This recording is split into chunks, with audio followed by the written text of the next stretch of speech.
Episode number 11 के starting में हमें दिखाया जाता है यूमे के फोन के ऊपर मिजुतो की कॉल आती है जिसका वो काफी ज्यादा टाइम से इंतजार कर रही थी। जिसके बाद वो मिजुतो से पूछती है कि क्या उसे कुछ चाहिए, तो फिर मिजुतो कहता है नहीं, वो बस उससे बात करना चाहता था। तो फिर यूमे कहती है कि वो भी उससे बात करना चाहती थी, लेकिन मिजुतो के फोन की चार्जिंग काफी ज्यादा कम रहती है तो वो ज्यादा बात नहीं कर पाते हैं।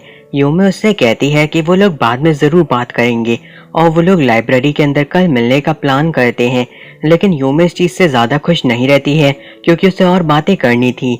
जिसके बाद हमें दिखाया जाता है उनकी फैमिली आ जाती है उनके होम टाउन के अंदर और वहाँ पे वो लोग मिलते हैं मिजुतो के ग्रैंडमा से, जहाँ पे उनकी ग्रैंडमा काफी खुश रहती है यूमे से मिल करके और यूमे भी उन्हें अच्छी तरीके से अपना इंट्रोडक्शन देती हैं। यूमे को भी मिजुतो की ग्रैंडमा काफी ज्यादा ही पसंद आई थी।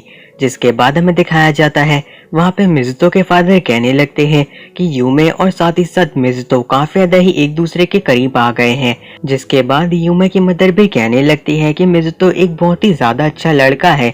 तभी वहाँ पे एक लड़की आकर के मिजुतो को पकड़ लेती है जिसका नाम मडोका था और वो असल में मिजुतो की कजिन रहती है। जिसके बाद मडोका कहने लगती है कि मिजुतो हमेशा की तरह ही काफी कम चीजें बोल रहा है। जिसके बाद वहाँ पे यूमे कहने लगती है कि मिजुतो इसी तरीके से हाई स्कूल के अंदर भी चुपे चुप रहता है। ये सुन करके मडोका कहती है कोई बात नहीं। उसके बाद वो कहने लगती है कि वो असल में अब से यूमे की भी कजन है। फिर वो उन दोनों से कहती है तैयार होने के लिए क्योंकि उनकी फैमिली के अंदर एक वेलकम बारबेक्यू पार्टी होने वाली थी रिवर के पास। जिसके बाद हमें दिखाया जाता है सभी लोग पार्टी कर रहे रहते हैं लेकिन मिजुतो छांव में बैठ करके किताबें पढ़ रहा था और यूमे भी लगातार उसे ही देख रही थी। मडोका फिर बताने लगती है यूमे को कि मिजुतो के फादर को काफी ज्यादा दिक्कत हुई थी क्योंकि मिजुतो को उन्हें ही अकेले संभालना पड़ा था। मिजुतो की मदर की डेथ हो गई थी थोड़े ही टाइम बाद जब मिजुतो का जन्म हुआ था और इन सभी चीजों में उनकी ग्रैंडमा ने भी काफी ज्यादा मदद की थी। लेकिन फिर भी ये सारी चीजें मिजुतो के फादर के लिए आसान नहीं थी, इसलिए वो लोग काफी ज्यादा खुश हैं यूमे की मदर को लेकर के क्योंकि उनकी वजह से अब सारी चीजें पहले से काफी बेहतर हो गई हैं। यूमी ये सारी चीजें सुनकर के काफी ज्यादा हैरान रहती है और फिर वो सोचने लगती है चाहे कुछ भी हो जाए वो लोग अपनी इस फैमिली को प्रोटेक्ट करेंगे। तभी मडोका कहने लगती है यूमे से कि वो काफी ज्यादा ही पतली है, लेकिन फिर वापस से यूमे देखने लगती है मिजुतो की ओर और उसके बाद मडोका यूमे को बताती है कि मिजुतो शुरू से ही किसी से भी बात नहीं करता था। मडोका उसे किंडरगार्टन से देखती हुई आ रही है लेकिन फिर भी वहां पे भी उसने किसी से बात नहीं की और ना ही वो मडोका से कभी बात करता था। जिसके बाद वहां से मिजुतो जाने लगता है और वो लोग उसे रोकने की कोशिश करते हैं क्योंकि वो रिवर के पास आकर के बिना स्विम किए ही जा रहा था। लेकिन जब वो चला जाता है तो मडोका कहती है भले ही वो चला गया है लेकिन वो यूमे को तो ऐसे नहीं जाने देगी। फिर वो लोग थोड़ा सा मजा करते हैं पानी के अंदर और फिर हमें दिखाया जाता है कि वो लोग सभी को ड्रिंक सर्व कर रहे थे और उसके बाद मडोका कहने लगती है यूमे से कि वो जाकर के मिजुतो से कहे कि अब वो जाकर के नहा सकता है। मिजुतो अपने ग्रैंडपा के स्टडी रूम के अंदर बैठ करके किताब पढ़ रहा था और यूमे उसे आकर के नहाने जाने को कहती है तो फिर वो किताब को बंद कर देता है। यूमे कहती है कि क्या उसे बुकमार्क नहीं लगाना था, तो मिजुतो कहता है कि उसने कई बार इस किताब को पूरा पढ़ लिया है तो इस चीज की जरूरत नहीं है। और असल में वो जो किताब पढ़ रहा था वो उसके ग्रेट ग्रैंडपा की ऑटोबायोग्राफी है जिसके अंदर उन्होंने सारी चीजों को अपने हाथों से लिखा है और इस किताब को कभी भी बेचा नहीं गया था। और इस स्टडी रूम के अंदर ऐसे ही काफी सारे मिस्टीरियस ऑथर की किताबें हैं। ये सारी चीजें सुनकर के यूमे कहती है क्या ये बुक इंटरेस्टिंग है, तो फिर मिजुतो कहता है ये वो पहली किताब थी जिसे मिजुतो ने खुद से पढ़ा था। ये सुनकर के यूमे काफी ज्यादा ही हैरान होती है। उसके बाद मिजुतो बताता है कि ये बुक के अंदर की कहानी है असल में उस टाइम की जब उनकी वॉर चल रही थी और सोवियत यूनियन के अंदर उनके ग्रैंडपा को 3 साल तक रहना पड़ा था। वहां पे वो एक लड़की से मिले थे साइबेरिया के अंदर। और अगर इससे आगे की कहानी जाननी है यूमे को तो फिर वो इस किताब को खुद ही से पढ़ सकती है क्योंकि इसकी कहानी ज्यादा लंबी नहीं है। जिसके बाद वो यूमे को बुक दे देता है और कहता है कि आखिर वो किस चीज को लेकर के इतनी ज्यादा सीरियस है। जिसके बाद वो वहां से जाने लगता है। यूमे फिर उस किताब को लेकर के सोचने लगती है कि इस किताब को सिर्फ और सिर्फ अभी तक मिजुतो ने ही पढ़ा है, ना ही उसकी फैमिली के किसी और लोगों ने, लेकिन मिजुतो ये किताब उसे पढ़ने के लिए दे रहा है। जिसके बाद वो उस किताब को पढ़ते हुए रोना शुरू कर देती है और जहाँ पे उसका आंसू गिरता है वहीं पे एक और आंसू का निशान रहता है जो कि मिज़ुतो का था जब वो बहुत ही ज्यादा छोटा था। ये सुन करके वो समझ जाती है कि आखिर मिज़ुतो इस तरीके से अपनी जिंदगी को एक छोटे से रूम के अंदर ही क्यों बिता रहा है।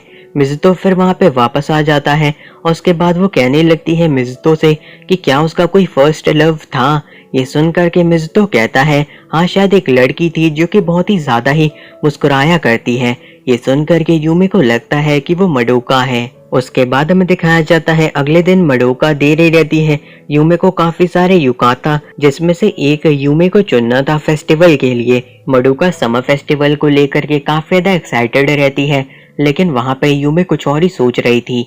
ये सुन करके मडोका कहती है क्या मिज़ुतो और उसके बीच में कुछ हुआ है, तो फिर यूमे कहने लगती है कि नहीं, लेकिन वो असल में उससे कुछ चीजें पूछना चाहती है। और अभी जाकर के यूमे को समझ में आया है कि वो कितनी ज्यादा सेल्फिश थी और साथ ही साथ मिज़ुतो किस तरीके से अपनी जिंदगी को बिता रहा है।